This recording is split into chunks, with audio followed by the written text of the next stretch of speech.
الحمدللہ رب العالمین والصلاة والسلام علی سید المرسلین اما بعد۔ بہت سے احباب یہ سوال کرتے ہیں کہ وہ جانور جن کو شریعت نے حلال قرار دیا ہے، کیا ان جانوروں میں کچھ ایسے اعضاء ہوتے ہیں جو حرام ہوں، جنہیں کھانا مکروہ ہو یا جنہیں کھانا درست نہ ہو؟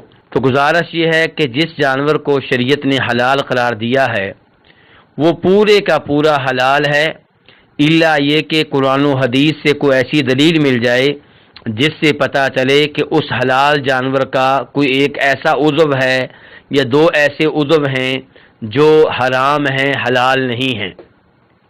مثال کے طور پہ اللہ رب العزت سورہ انعام میں ارشاد فرماتے ہیں، قُلْ لَا أَجِدُ فِي مَا أُوحِيَ إِلَيَّ مُحَرَّمًا عَلَىٰ طَاعِمٍ يَطْعَمُهُ إِلَّا أَن يَكُونَ مَيْتَةً أَوْ دَمًا مَّسْفُوحًا أَوْ لَحْمَ خِنزِيرٍ فَإِنَّهُ رِجْسٌ أَوْ فِسْقٌ أُحِلَّ لِغَيْرِ اللَّهِ بِهِ۔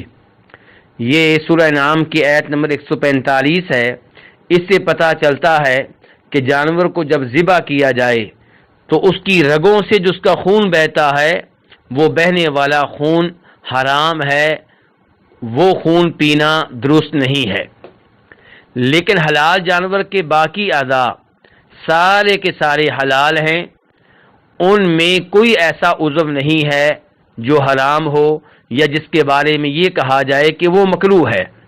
ہاں، کسی کی طبیعت نہیں مانتی، کوئی ایسا شخص ہے جسے حلال جانور کے کسی عضو سے، کسی حصے سے گن محسوس ہوتی ہے تو وہ نہ کھائے، اس میں کوئی حرج نہیں ہے۔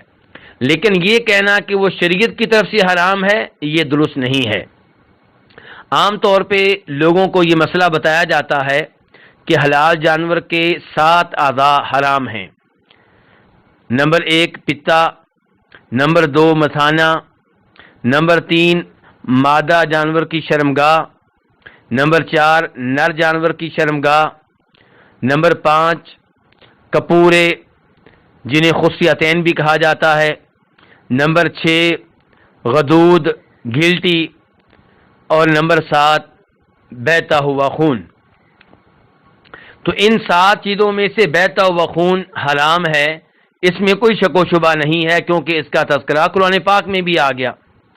لیکن باقی 6 اعضاء کے حرام ہونے کی کوئی ایسی دلیل نہیں ہے جس پہ اعتماد کیا جا سکے، جس پہ